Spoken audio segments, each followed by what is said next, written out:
The envelope arrived on a cold October morning, its wax seal bearing the Montclair family crest. I turned it over, admiring the heavy vellum paper as I broke the seal. Inside was an invitation decorated with ornate calligraphy. You are cordially invited to a feast at the Montclair estate. Please join Mr. Edward Montclair in celebrating his return from abroad. Formal attire is mandatory. I reread the invitation in disbelief. The Montclairs were old money, virtually royalty in our small town. Their mansion sat high on a hill overlooking us mere mortals. I had never imagined receiving an invitation to one of their events, let alone from Edward Montclair himself. Edward was a mystery, even to the upper crust he'd been born into. As the Montclair heir, much had been expected of him. But he shunned the spotlight and hadn't been seen publicly in ages. Rumor was he had been sent away on some vague overseas assignment. His return was big news that set local society abuzz. I turned the envelope over, noting the return address in Edward's elegant script. Why was he inviting me, a humble food blogger, to the social event of the season? I set the invitation down on my desk, anticipation mingling with unease. A few days later, I joined the line of cars winding their way up the hillside toward the Montclair Mansion. Tiny jack-o'-lanterns lined the driveway, their flickering grins greeting guests. As I stepped out, I caught sight of a large black raven perched on the rooftop. The raven was watching me with an unsettling intelligence. I suppressed a shiver and went inside, handing my invitation to the butler at the door. The foyer was dark wood, with a giant crystal chandelier that threw rainbows across the walls. So good of you to come. I jumped at the voice behind me and turned to see an impeccably dressed man smiling benignly. He looked to be in his 50s, with slicked-back silver hair and pale blue eyes that peered at me with childlike interest. I immediately knew this was Edward Montclair, though he looked nothing like the stern patriarch I had imagined. Mr. Montclair, thank you for having me, I said. Please call me Edward. He clasped my hand eagerly. His fingers were cold and clammy. Come, let me show you the dining room. I think you'll find it most intriguing. I followed him down a darkened hallway lined with disturbing paintings that seemed to watch us as we passed by. He pressed a panel in the wall, and a hidden door swung open. As we entered the dining room, I stifled a gasp.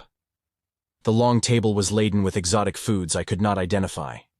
Platters of raw and bloody meat, bowls of jet-black caviar, trays of insects and arachnids, all still skittering about. The centerpiece was a roast pig with an apple jammed in its mouth, its skin charred black. But most horrifying was a large silver tureen filled with a murky broth. Underneath I saw twisting shapes. A fish jumped out, struggling for breath before sinking back. Wonderful, isn't it? Said Edward, clearly pleased by my reaction. I planned the menu myself. It's very unique, I said. The food looked inedible, even revolting. Glancing around, I noticed the other guests eyeing the feast with poorly disguised distaste. But our host seemed oblivious to their discomfort. Please have a seat, said Edward, ushering me to the table. The first course will begin shortly. I sank slowly into the high-backed chair, its velvet cushions enveloping me as Edward scurried off. The man seated next to me gave me a grave look. Quite an eccentric menu, he said under his breath. But what can one expect, after all that time away? He raised his eyebrows as a servant appeared to fill our goblets with dark purple wine. I took a sip. It was thick and cloying, with an unusual mineral taste. The man noticed my expression and leaned closer. Rumor has it his family had him committed. He hasn't been abroad at all, just locked away in an asylum upstate all these years. My stomach turned as I looked again at the grotesque feast before us. What had we gotten ourselves into? Edward returned, oblivious to our hushed conversation. Welcome, friends, he cried, raising his glass. I'm so pleased you could join me on this most joyous occasion. He went on, but I was no longer listening. A cold trickle of fear crept down my spine. Something was very wrong here. This was no ordinary dinner party, and Edward Montclair was no ordinary host.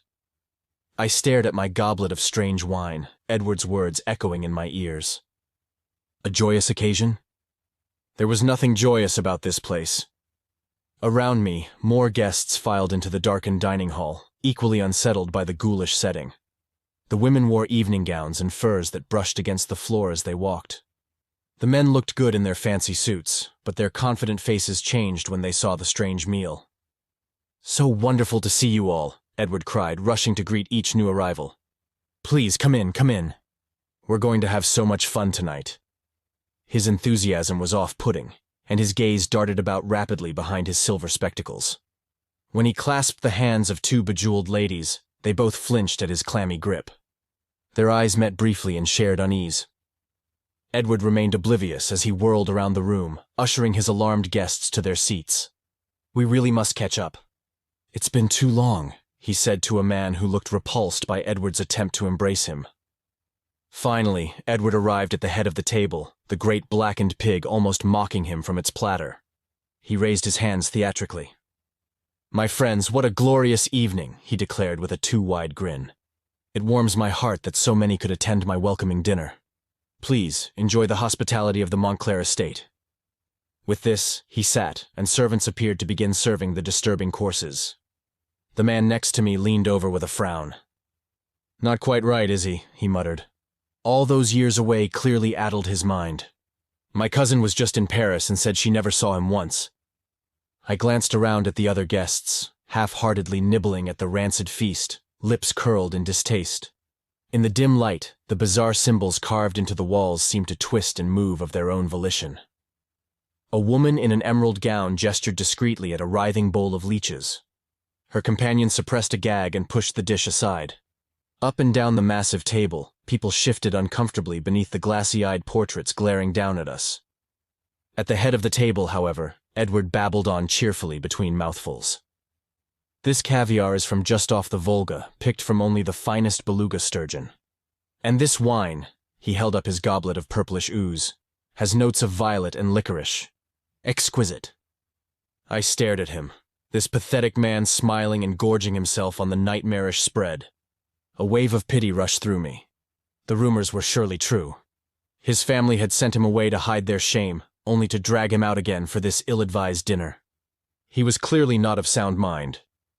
My thoughts were interrupted by a sudden commotion at the far end of the hall. One of the servants stood trembling, covered in the slop and bones of what appeared to be human entrails. The contents of her upended platter seeped across the floor. "Please excuse me," she choked out before fleeing from the room. Several guests pushed back their chairs and stood. One woman had gone completely pale, swaying unsteadily on her feet. Another retched into his napkin, shoulders heaving. Edward glanced around with the barest flicker of confusion. "Is the quail not to your liking?" He shrugged and savored another bite of the unknown meat on his plate. "No bother. We have so many more courses ahead." The look that passed between the guests was clear. We needed to get out of this place. Now, before the next round of Edward's terrifying hospitality could be served. I felt bile rise in my throat. The raven's warning echoed once more in my mind's eye. Our host was not just eccentric, he was deeply disturbed. And there was no telling what he had planned for the rest of this so-called feast. The woman swayed again, clutching her fur wrap. The man who had gagged looked desperately toward the doorway. It was clear we all shared the same impulse, to flee this nightmarish dinner party before the next course arrived. But just then Edward stood up, tapping his knife against his goblet. The shrill sound silenced the anxious murmurs. All eyes turned reluctantly to our host. "Friends," he proclaimed, "let us begin the feast properly with a toast." He lifted his glass, the purplish liquid inside leaving a stain on the crystal. "To new beginnings. To second chances. To the good life here with all of you, my truest companions." His eyes misted behind his spectacles. The guests glanced at each other uneasily, then raised their goblets. The smell from my glass was cloying and medicinal. I saw others wrinkle their noses as we mutely echoed Edward's bizarre toast. He smiled and sat down. At once a battalion of servants marched in bearing the next course. To my dismay, they began placing bowls of broth before each guest. The stench of sulfur and rotting flesh was overpowering. I gagged as silently as possible while Edward beamed, oblivious. He truly believed this night was a triumph, I realized. My heart sank. There would be no escaping early without distressing him into a fit. We would have to endure this nightmare of a dinner to its inevitably gruesome end. Resigned, I examined the strange symbols carved along the walls, hoping for distraction. They seemed to writhe in the flickering candlelight, shapes shifting before my eyes. I thought I saw a figure. Was it a man? Contorted in agony, but when I blinked, the image was gone. Uneasy, I focused on the low conversations around me instead. The man beside me was relaying the asylum rumor to our table mates. "I have it on good authority," he said in a low voice. "The Montclairs couldn't handle the scandal of a mad son, so they hid him away and told everyone he was traveling." The others nodded, wide-eyed. One woman leaned forward intently. "I heard he murdered a housekeeper as a boy," she whispered. "Beat her senseless and then slit her throat." A man next to her shook his head. No, it wasn't murder, just animal mutilation. He was dissecting stray cats and keeping their organs as trophies. They caught him decorating his room with the parts." From across the table, another voice chimed in. "You're both wrong. I have an aunt who worked here. She told me Edward had an unhealthy fascination with blood. He would cut himself just to watch it pour out.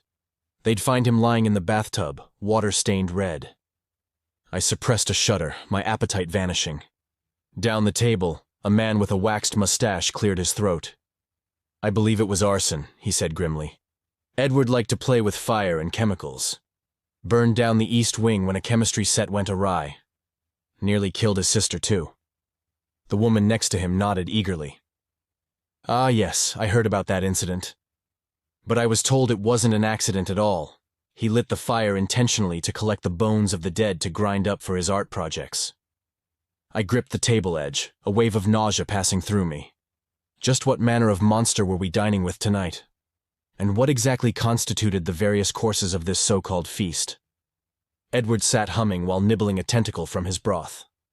As I forced down a spoonful of the rancid stew, the carved walls seemed to warp again.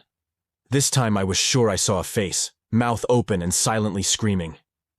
I dug my nails into my palms under the table, straining for calm. We're in a madman's lair, I thought. We never should have come. Suddenly, Edward leaped up, clapping his hands with delight. "The next course. Oh, you'll simply adore it." More servants streamed in. They carried platters of what appeared to be roasted songbirds, still adorned with feathers and claws. My fellow guests blanched as the tiny charred carcasses were set before them. "An old Montclair recipe," Edward declared. "Enjoy."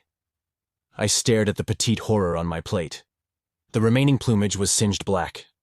The flesh shriveled and reeking. Revulsion roiled inside me. Surely a quick escape could be made without upsetting our host too greatly. But as I considered possible excuses to flee, Edward tapped his glass again. "Friends, the next dish is a personal favorite of mine." More servants entered, bearing large platters laden with skittering crustaceans and mollusks. They were still very much alive, antennae waving as crabs crept over piles of writhing oysters. The prawns clung pitifully to the plate edges, tails flipping as they tried to fling themselves to freedom. Edward smiled. Shellfish fresh from the sea, prepared while still animated to enrich the flavor. I had the kitchen staff collect them just this morning. Horrified whimpers circulated the table as the plates were set down. I jumped back as an oyster near my place setting made a break for the tablecloth edge. A lobster on the platter beside me waved its bound claws frantically, beady black eyes swiveling in distress. "Do dig in while they're still lively," Edward urged, seemingly deaf to the panicked murmurs. "I find the texture of their little legs positively divine when consumed in motion." The woman next to me looked desperately at her husband. He had gone pale, staring at a shrimp on his plate, attempting to flip itself back onto the serving platter. I clutched my stomach, bile rising in my throat. The creatures before us were innocents, trapped, and terrified, forced to experience their last agonizing moments for our host's twisted amusement. Edward lifted his wineglass. "To new tastes and textures," he proclaimed jovially. Unable to bear another moment, I leaped up and fled for the doors as chaotic shouting erupted behind me. I had to escape this sadistic feast while I still retained a shred of humanity. But as I considered possible excuses to flee, Edward tapped his glass again. "Friends, we have much to celebrate tonight." He stood up shakily, color rising in his pale cheeks. "It has been so long, too long, since I have had the pleasure of your company." His voice caught, and for a moment, I saw a glimpse of the fragile man behind the nightmarish feast. Pity flickered briefly through the fear. But then Edward's eyes took on a manic gleam, and his next words turned my blood to ice. Dying alone can wear on a man. But we shall die together now, dearest friends, and pass on to the glory of the next world with the comfort of companionship. He raised his goblet high with a look of fervent ecstasy. Let us drink to a perfect ending. A woman cried out, and several guests leaped up in alarm. Cries of "No, and he's mad" echoed around the hall. Too late, I realized our grim situation, the toast, the strange wine. Edward's face darkened, his mood shifting in an instant. "Come now, don't spoil our last supper with hysterics." He motioned curtly to his servants. "All of you must drink." The staff began moving around the table, grabbing guests by their jeweled throats and thrusting goblets to their lips. I jumped up, but rough hands clutched me from behind, forcing the poison down my throat. I choked and gasped as the bitter liquid seared my insides. Edward gazed upon the chaos serenely, all hints of fragility gone. "Rejoice, my friends," he pronounced solemnly. "The hour of everlasting union is upon us." And with those damning words, the world slipped into nightmarish darkness. Darkness engulfed me as the poison seared through my veins. Strange shapes swirled before my eyes, contorted faces screaming soundlessly in anguish. Were they hallucinations? Or trapped spirits writhing within the walls themselves? I blinked slowly back to clarity. All around me, pandemonium reigned. Guests were collapsed and retching as servants held goblets to their lips. Many had fallen halfway out of their chairs, while others staggered blindly. Cries for help echoed around the macabre hall. At the head of the table, Edward observed the chaos with an eerie smile. To him, this was a sublime communion, a gateway to eternal camaraderie. He raised his hands. "Let the revelations come, my friends," he intoned. "Shed your mortal forms and see with new eyes." Revelations? I followed his gaze downward and stifled a scream. Our gilded flatware was writhing, morphing into snakes that slithered across the tablecloth. I pushed back violently from the table, my chair crashing to the floor. Others around me made similar cries of horror as they noticed the nightmarish transformation. The dignified aristocrats descended into visceral panic. Women fumbled with their gowns, shrieking as vipers twisted up their sleeves. Men shouted and leaped onto chairs to avoid the encroaching serpents. Edward's delighted laughter rang out over the bedlam. Clearly, he had slipped us some psychotropic substance, though his grip on reality was already so warped. As I staggered back, the walls themselves seemed to ripple. A face emerged from the wood paneling, a woman, eyes rolling in terror. "Get out!" she silently screamed. My stomach lurched. I was not hallucinating. The spirits trapped here were desperate to warn me. All around, others were having similar terrifying epiphanies. A man flailed wildly at leeches raining down on him from the ceiling. Another clawed the skin from his face, convinced it was infested with insects.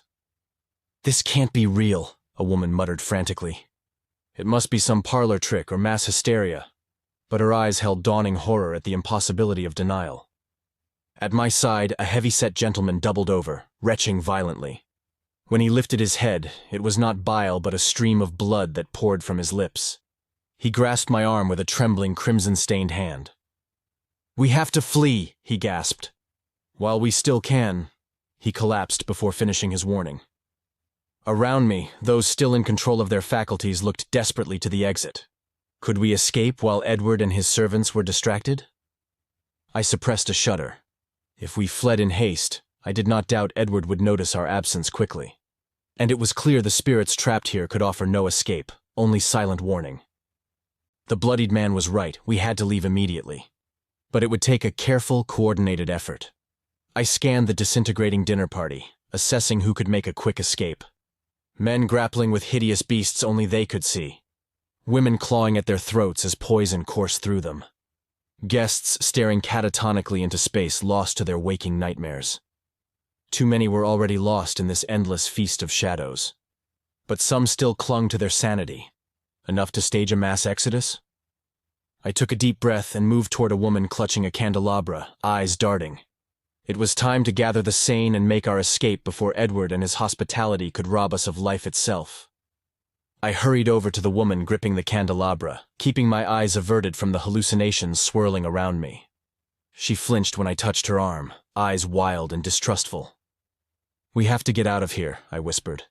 While we still have our wits. Will you help? She hesitated, then nodded. We moved together through the chaos, gathering people who could understand our quiet instructions. Time was running out. Soon Edward would notice our subtle mobilization. Even as we prepared to flee, a shudder passed through the group. Servants were streaming in again with fresh platters. But what they held now made the previous courses seem tame. On each plate writhed unrecognizable masses of flesh, organs, and sinew. The lumps of gore glistened redly, exuding viscous fluids across the fine china. Worse still was the stench, a stomach-churning aroma of rot and decay. Around me, screams and gagging erupted as the main course was set down. One man leaped up, face twisted in revulsion. "For God's sake, Montclair," he cried. "Have you completely lost your senses? Stop this madness at once!" Edward glanced up from his plate of carnage. "Madness, you say?" "No, dear fellow. Tonight I have never felt more lucid, more alive." He carved into the grisly meat before him. Others began pleading with him to end this depraved dinner. But Edward only smiled and encouraged them to enjoy the meal he had prepared. At the far end of the table, the fur-clad woman from earlier stood up. Before anyone could intervene, she turned and bolted for the doorway. 3 more guests immediately pushed back their chairs to follow. From the head of the table, Edward's voice rang out. "Leaving before dessert? But we haven't yet gotten to the highlight of the evening." The guests froze. But then, a severe-looking woman, who I guessed was Edward's elder sister, strode briskly over. "Pay no heed to my dear brother," she said in a clipped tone. "His little jokes in poor taste are just his way of celebrating his return." She took the fleeing woman by the arm. "You simply cannot leave yet. It would devastate him." The woman hesitated, then reluctantly allowed herself to be led back to the table. The others followed, though their eyes still darted about for potential escape routes. I felt a spasm of frustration. Our window for a clean exit was closing rapidly. Edward was too absorbed in his delusional feast to notice much amiss, but his family's presence complicated things. We would need to create a diversion. Beside me, a man in a fine burgundy suit began retching violently. I realized with horror that he was bringing up chunks of the same ghastly meat that filled our plates. He stared at his sick, slicked hands, letting loose a ragged scream. This set off a new wave of hysteria around the table. Whatever constituted this foul meat, some guests had already unknowingly eaten it in earlier courses. The notion undid the last clinging shreds of composure. Edward hummed cheerfully over the pandemonium, carving a slice of pale organ meat. "I must say, the local butcher procured the most delicious fare," he remarked to no one in particular. "I told him only the finest ingredients for my long-awaited homecoming." His nonchalant words turned my blood to ice. The implications were clear. Not even our host's madness could excuse the atrocities committed for this perverse feast. I glanced around desperately. More guests were dissolving into convulsive fits, while others stared ahead catatonically. We were out of time. I caught the candelabra woman's eye and inclined my head toward the doorway. She nodded in understanding. Staying in this chamber of horrors even a moment longer was unthinkable. We would have to distract our deranged host, then make a break for freedom. With luck, we could expose the gruesome secrets hidden in this once grand estate. Before Edward Montclair could once again unleash his depraved hospitality upon another unsuspecting guest, the candelabra woman and I exchanged a subtle nod. It was time to make our move. As the last shreds of composure unraveled around us, I grabbed a crystal goblet and hurled it to the floor. It shattered loudly, diverting the attention of Edward and his family. "Now!" I yelled. Chaos erupted. Guests jumped up, overturning chairs and scrambling wildly for the door. Cries and screams echoed deafeningly against the dark wood walls. The servants moved to block the exit but were overpowered by the mob. I glimpsed fur coats disappearing through the doorway as our group surged ahead. Freedom was so close. A gunshot rang out, freezing everyone momentarily. At the head of the table, Edward stood trembling, pistol in hand. His confused gaze flickered over the pandemonium. "What is the meaning of this?" he cried out. "Why are you fleeing? The feast is not yet complete." His genuine bewilderment only heightened the horror permeating the room. A woman collapsed into sobs. The host had no grasp of the atrocities he had committed, and no remorse for the gruesome lengths he had gone to in planning this deadly dinner. His sister hurried over, attempting to pry the pistol gently from his grip. "Dear brother, let us adjourn for the night," she entreated. "Your guests seem to be feeling poorly." But it was too late. The last veneer of civility had been shattered by the gunshot. Guests shoved past her, some still retching from the tainted feast. Others screamed accusations at Edward. A few fumbled desperately with cell phones, begging the police to come immediately. Edward's face crumpled, all false bravado vanishing. "Please don't go," he pleaded pitifully amidst the bedlam. "We have so much more to celebrate." But his words were lost as the last stragglers fought their way out. The candelabra woman grabbed my arm, yanking me into the stampede. Behind us, Edward let out an anguished howl that sent chills down my spine. We burst from the mansion onto the sweeping front lawn. Down the driveway, red and blue lights flashed as sirens wailed.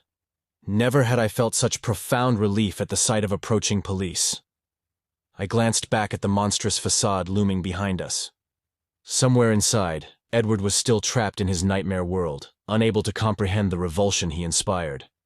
They would take him away, I reassured myself, back to the asylum that never should have released him. I stood amidst the shattered remnants of what had begun as a sophisticated dinner party, now a scene of unspeakable horror.